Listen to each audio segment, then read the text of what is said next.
Começando mais um capítulo falando das origens da linguagem e das nacionalidades, que se trata da genealogia de Jafé, filho de Noé. Através deste 7º capítulo será falado sobre Javan.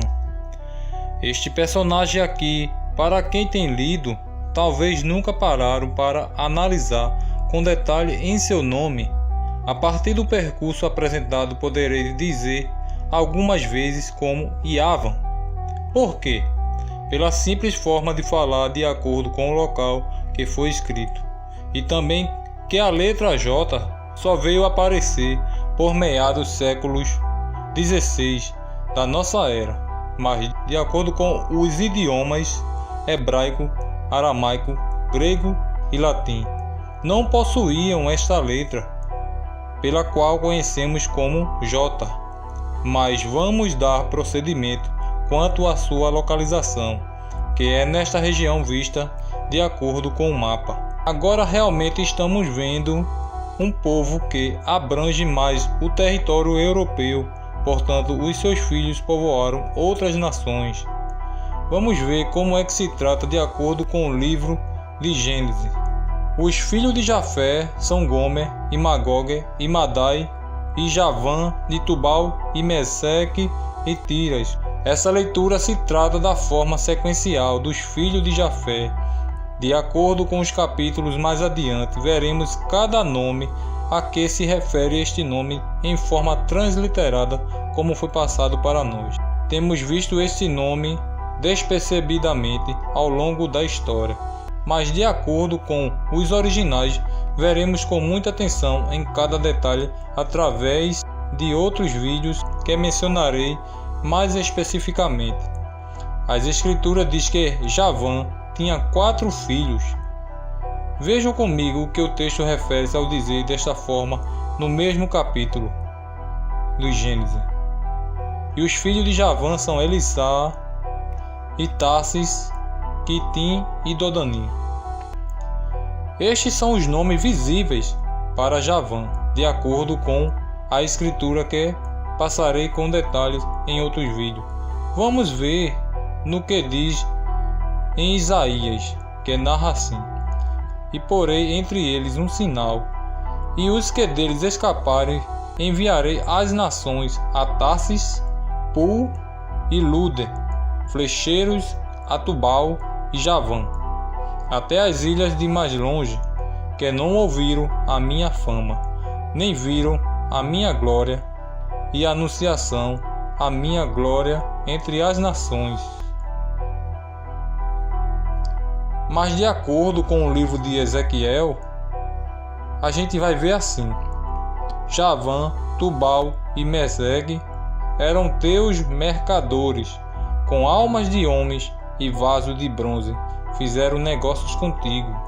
Pode perceber que aqui neste texto relata sobre o bronze. Podemos ver como a era do bronze com os povos gregos em Ezequiel, no mesmo capítulo mais adiante, dando continuidade ao versículo anterior, ao dizer assim: também Dan e Javan, o caminhante, traficavam nas tuas feiras, ferro polido, casca e cana aromática. Entravam no teu negócio. Apenas vou deixar 2 citações sobre este povo através do livro de Daniel e de Zacarias para fins de esclarecimento. Vamos ver do que se trata o texto. Mas o bode peludo é o rei da Grécia, e a ponta grande que tinha entre os olhos é o rei primeiro. Veja como se diz esse nome no hebraico.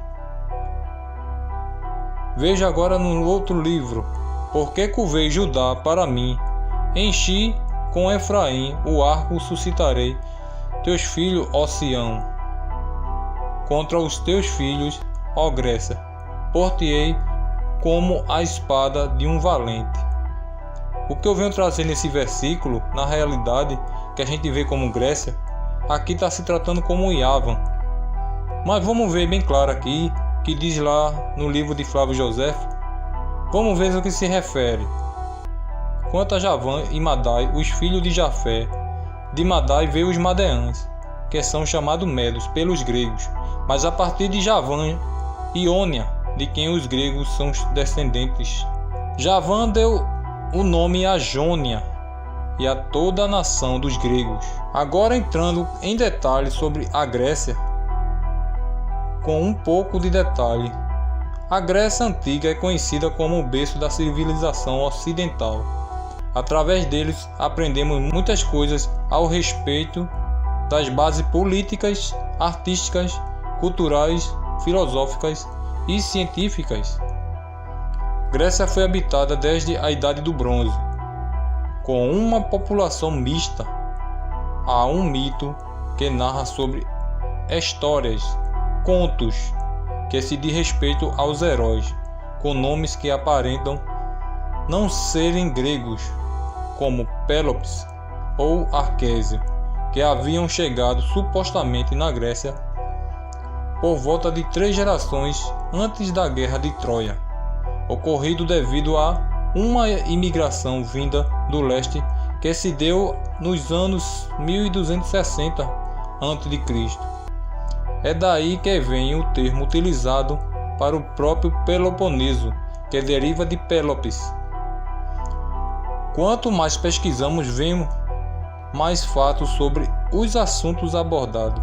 Por incrível que pareça, é surpreendente de acordo com os nomes que os gregos utilizavam para designarem-se a si mesmos de helenos, pois assim diziam que eles habitavam na terra chamada de Elas.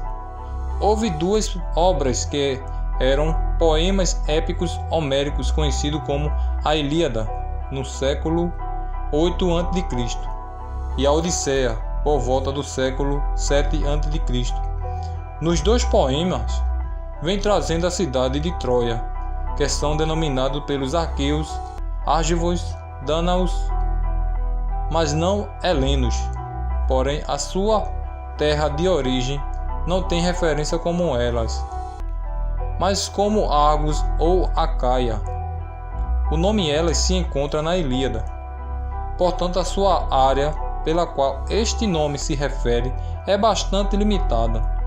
Na Odisseia, entretanto, Elas aparenta ter sido uma área muito maior. Sugerem que Elas pode ter indicado apenas uma porção principal da Grécia, com a exclusão de muitas das ilhas do Egeu.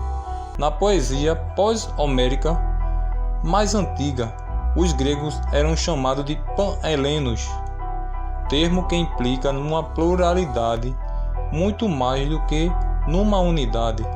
O nome de Odisseu era conhecido como Ulisses, e Homero foi quem escreveu os poemas.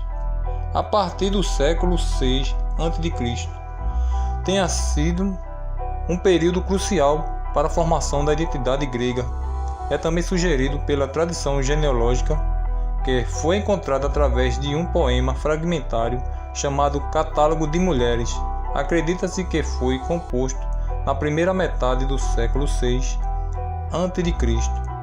No poema há um registro de um herói denominado de Heleno, que teve 3 filhos conhecidos como Doro, Chuto e Eolo. E Chuto teve 2 filhos, Aqueu e Ion. Este possuía uma árvore familiar, fazendo relação dos principais grupos populacionais da Grécia. É daí que vem a identidade helênica mais abrangente.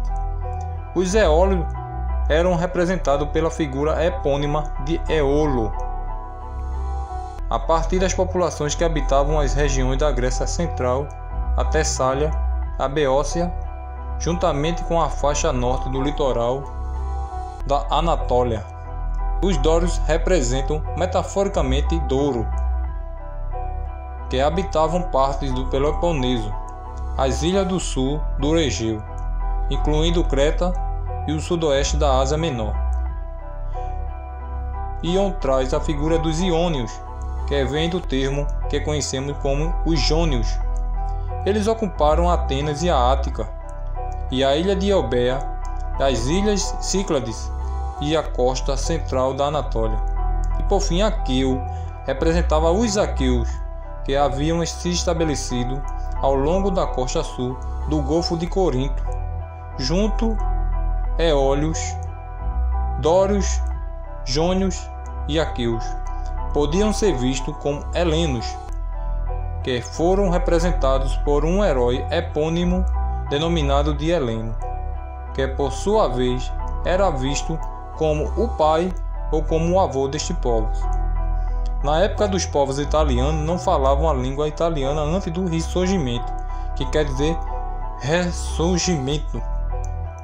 E os gregos também não falavam o grego como se falam hoje. Cada cidade e estado tinha o seu próprio dialeto. Isto tem sido por volta do século V a.C.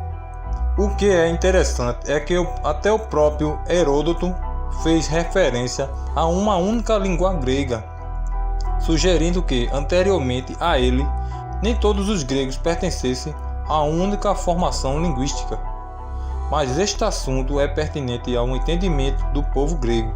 Acredito que acrescentaram muitos fatores por causa da sua forma de religião, como eram falados dos filhos dos deuses da época e os titãs, que eram heróis do tempo deles. Por isto vem a mitologia trazendo diversos acontecimentos em vários cenários pela sua cultura. Os gregos, além de ser conhecidos como helenos, por isto vem o termo utilizado como período helenístico, que fica localizado na Península Balcânica, que são os Balcãs, de acordo com a história deste personagem. Por sua vez, vem trazendo muitos atributos sobre esta nação. A sua linguagem contribuiu com algumas nomenclaturas vistas hoje. Se formos explanar o assunto, é bastante enorme. Um deles que vou mencionar é sobre um rei que foi muito poderoso, conhecido como Alexandre o Grande, que era Alexandre Magno. A sua conquista chegou a dominar um vasto território até chegar à Índia no ano 325 a.C., no Vale do Hindu, nome dado à antiga Índia. Como foi falado no capítulo anterior sobre os Medos, povo que seriam os Aquemênidas, devastado por volta do ano 327 a.C., na época do rei Dário III. Morreu aos 33 anos. Após a sua morte, o vasto império desmorona, dividido por seus generais em grandes reinos. Ptolomeu, ele governou sobre o Egito, Fenícia e Palestina. Seleuco governou Pérsia, Mesopotâmia e Síria. Lisímaco com toda a parte da Ásia Menor e da Trácia. E a Macedônia e Grécia foi governado por Cassandro. Tempos depois, reinos menores originaram-se desses grandes reinos, que são conhecidos como Epiro, Ponto, Bitínia, Galátia, Pérgamo, Capadócia, Pártia, Bactriana.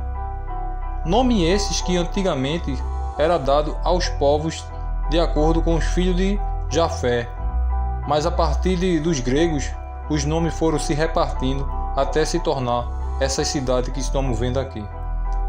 Fico por aqui e nos próximos vídeos falarei mais a respeito dos seus filhos com detalhes, pois a história acabou apenas de começar, por isso deixarei bem claro nos outros vídeos abordados. Fique na paz. Shalom a todos.